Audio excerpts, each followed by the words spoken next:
Listen, you're not gonna find anything on me, okay? Trust me. Empty your pockets into the tray, sir, or we'll have to. Your pockets, sir? Lady, the problem isn't in my pants. Welcome back to Thinking Critical. This is Wes, and it's that time of the week where it's time to talk about everything X-Men with my X-Men historian, my Marvel aficionado, Doc. What's up, buddy? Not too much. Just enjoying a nice, beautiful morning. The bad news is there's no new news about current X-Men stuff, but there is news about X-Men because it's one of the most popular franchises in the world, and there's plenty of clickbait articles and other things going around. And we've picked out 4 gems to talk about here today. And the first one being, I can't believe it, but X-Men, the original movie from Fox turned 20 years old recently. Can you believe it, Doc? Yeah, I mean it's surprising that it had as much. If X-Men didn't hit the way it did, otherwise we would have been still stuck on what? Incredible Hulk from the 70s, Batman from the early 90s.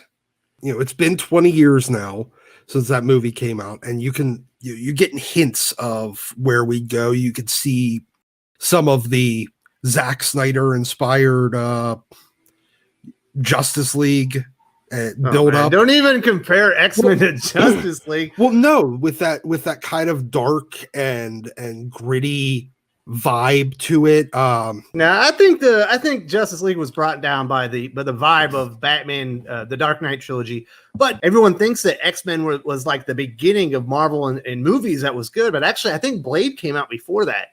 And that was an excellent movie. And that was really the first one that said you could take Marvel characters seriously on the big screen and present them to the world, and they could be taken seriously and be great movies. And I think X-Men took that and actually took it to the next level. And it really started with the casting. Of course, the big one being Professor X, Patrick Stewart, and then the other one being Hugh Jackman as Wolverine, which really shouldn't have been. He wasn't supposed to be Wolverine. People might not remember this. It was supposed to be Doug Ray Scott, but he got cast as the villain, and I believe Mission Impossible 2 or 3, one of those two. And he couldn't make the X-Men movie. At the last minute, they had to go look for a new Wolverine, and they found Hugh Jackman. And it blew up Hugh Jackman's career. I mean, he was kind of nobody before that. It made him into basically a household name. Yes, he ended up becoming one of the biggest movie stars of the world, basically off of his portrayal of Wolverine, which was amazing. He might not physically look like Wolverine. He's probably too tall. He's not quite bulky enough, but he had the essence of the character. Yeah. I mean, he's way too tall, not nearly burly enough, but he still had that kind of quiet rage to him where he felt like he could go off at any moment. And that was something that was necessary for Wolverine.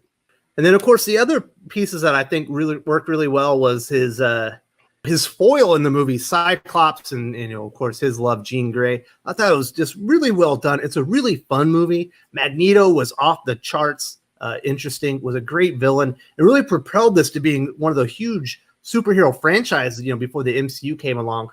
Unfortunately, after X2, X-Men became probably the biggest hit and miss franchise in maybe of all movie history. It's like every other movie seems to be good or bad, right? Yeah, I think you started getting a lot more studio interference. Because the original X-Men movie didn't have a huge budget. It had a big budget, but I think its budget was only somewhere in the 60 million range. That was big, but not huge. Because remember, Matrix had come out earlier, and that was the first movie to have over a $100 million budget. It was big, but not enormous. After the big success of X1 or X-Men and then X2, X-Men United, the studio really kind of saw this could be a tentpole for us and started involving themselves a lot more in the overall production, and it caused a lot more of the hit or miss nature of it. I mean, because X3 is kind of generally considered probably one of the worst. X-Men The Last Stand was considered one of the worst movies. But then X-Men First Class is generally pretty well liked. It's great. Yeah, it's not considered amazing, but it's considered pretty well liked because it was the first time that they kind of had real X-Men uniforms. And they were killing people off left and right. Well, yeah, that helps too. And then Days of Future Past came around, and that was considered kind of the X2 of kind of current run. But then they screwed it all up with Apocalypse. You know, from the design of Apocalypse looking like Ivan Ooze all the way to their ham-fisted attempt at integrating the beginning of the Phoenix in again. And then it's too bad, the Dark Phoenix saga really stunted that movie franchise a couple times, and eventually basically killed it, because Disney ain't going along with that anymore. That's done with. We do have an interesting Fox X-Men franchise. It's good. There's a lot of entries into it. I think like I said, it's hit or miss, but there are some great ones in there. X2, in my opinion, being the absolute best, but X-Men started all up, and it's 20 years old. Great accomplishment. All right, Doc, we got to move on to the next topic. So we know Ten of Swords is coming up. We saw the picture with all the characters with blades. There's going to be 10 swords in this story arc. We're not sure if it's going to be good or not, but I do like people with swords. I see, there's a lightsaber in there, but specifically, Wolverine is carrying a blade, the Maramusa Blade. Doc, what's the story behind that?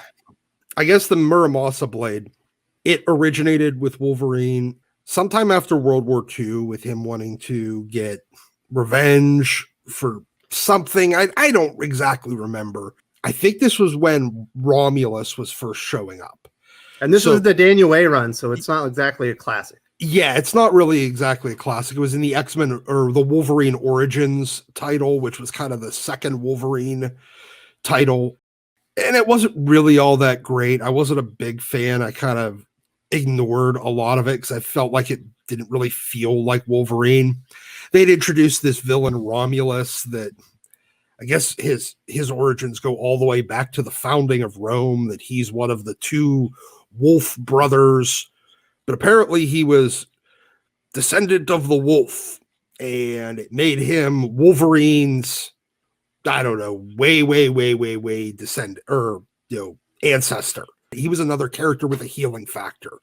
So Wolverine got the Maramusa Blade again to kill Romulus, basically. He did. He also, I think, cut Sabretooth's head off and killed I think he killed Omega Red with it too. That was when Wolverine was running around with that big slash through his chest that was all stitched up because he wasn't healing either. Because the whole idea of this blade is that it will counteract healing factors, and it cuts so sharp, even if you have a healing factor, you won't be able to heal up. And I mean, I guess that's an interesting concept, but they've broken that blade a couple of times. They even melted it down a couple of years ago in Tom Taylor's all new Wolverine to make bullets, but I never quite understood that. The whole point of that blade was that it was super sharp. But I guess it supposedly it's imbued with a piece of Wolverine's soul. So are you excited for this blade to be back in the X-Men universe as part of Ten of Swords? I mean, if you're going to give Wolverine a blade, considering he already has 6 in his hands, if you feel the need to give him a sword on top of it, you can go with a worse sword, I guess. Well, that's disappointing. And it sounds like you're not excited. Let's talk about something that maybe you will get excited about. The third article we got today is about John Proudstar. Thunderbird, of course, he was introduced in Giant Size X-Men #1 and killed off, within short order. But we've seen him recently in Giant Size X-Men Nightcrawler. He was kind of an aberration that was being put in put in the heads of the team that were in there. Are we getting John Proudstar back? I think eventually. The problem with John Proudstar is you already have James, Warpath running around. They essentially have the same power set. They essentially have a lot of the same personality type. Part of James Proudstar's inspiration to be a hero is the death of his brother John. It's kind of like, Uncle Ben coming back for Spider-Man. I would like to see Thunderbird back, but he's one of those characters that almost serves a better purpose dead than he does alive. He's kind of redundant when he's alive. He's got a lot of the same personality type as Wolverine. He uses blades. He has a healing factor. The only difference is he can sort of fly short distances. And he's big, he's brawny, he should be, he's kind of that halfway between Colossus and Wolverine. So while it's interesting to the idea of bringing him back, especially connecting him back with his brother, what impact that would have on James. And I'd be curious to see that. Isn't there also an issue, like how far back can they resurrect these mutants? Because they're supposed to be uploaded from Charles Xavier. They need DNA for them to be able to make the clones and everything. Are we supposed to believe that Charles Xavier just has downloaded all these minds and kept them for like infinity now? It feels like they need to have a point of no return where if you died before here, you can't be resurrected. That really should be the case. They need a rule. Yeah, that we need a rule on this. As it stands right now, they're kind of not giving us one. Can we go back to the mutants that would have been alive in their time, the 80s? What about the 70s? Or is this for as long as Charles has been alive? Who knows? How far back can they go? And what we need to know a cutoff.